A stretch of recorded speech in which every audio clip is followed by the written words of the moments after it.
Today, America is one of the largest harmers of the environment. Coal, fracking, pesticides, and our excessive use of oil all lead to this growing problem. I believe the climate's changing. I believe some of that climate change, that is the warming, all right, is due to man-made emissions of CO2, all right? And I think you find that even among skeptics, there's broad agreement to that. The question is, are we heading to a catastrophe, all right? It doesn't look like it. That's not a trajectory that we need to get panicky about, all right? Mr. Obama says, no, that climate change isn't a hoax. Look at the record-breaking droughts, floods, forest fires, heat waves. This is a serious problem. Anyone who thinks this is not a serious problem today and isn't going to get worse has their head in the sand. We could have stopped catastrophic climate change, and we didn't. But we have to.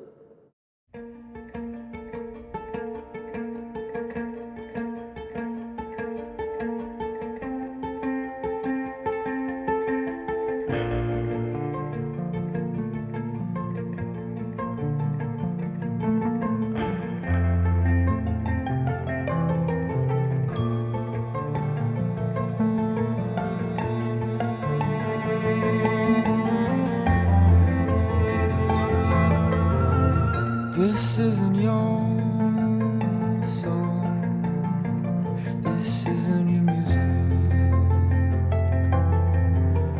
How can it be wrong? 4 years ago, when President Obama was elected to his first term in office, a small environmental action team was also being formed at New Vista High School in Boulder, Colorado. The Earth Task Force started because a small group of students got tired of seeing that the adults and government officials in their lives weren't doing enough to create sustainability in their community and at their school. Really just felt really empowered that I could make a difference on these issues that were so important. Our next generation is so much more attuned to these issues than I was when I was growing up. They understand that the decisions we make now are going to have an impact on their lives for many years to come. The day I realized that I wanted to do something for the environment was doing a trip to Hawaii with my parents. I was swimming off the shore over this little reef with my father.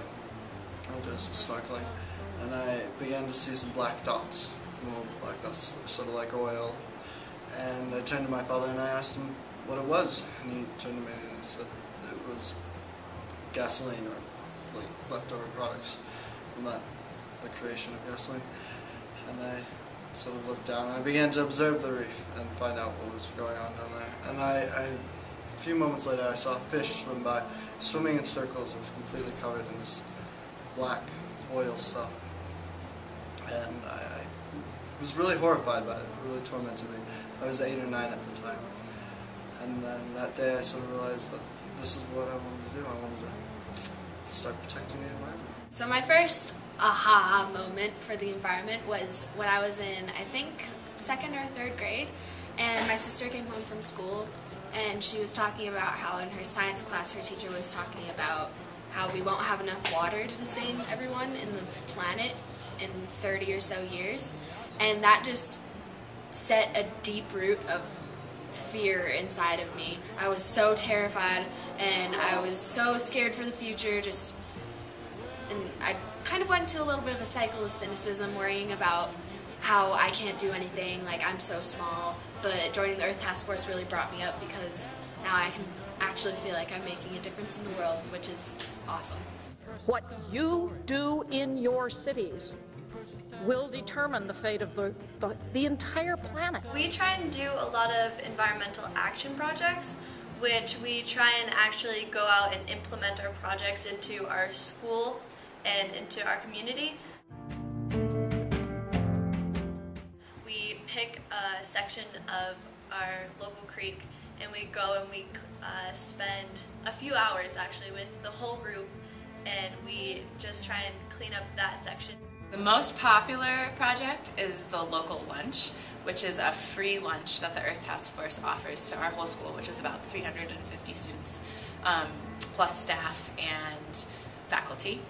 And that is a locally sourced lunch where we seek donations from local producers and growers, and then we partner with local restaurant called The Kitchen, and they help us prepare a gourmet local food lunch that we serve for free to our whole school. It takes hours and hours and hours of work, and it's one of the most rewarding events that we do. We got our first garden after a CAT program, the community adventure class. Decided that they wanted a garden, so they put a garden on the side of the school a few years ago. And then this year we got a new garden. The Kitchen Garden is the new garden we got this year in August. It was donated to us by the Kitchen organization. And during installation, the whole school came together, installed it, put in new dirt and bedding. We then planted, and we have cold weather crops growing in there currently.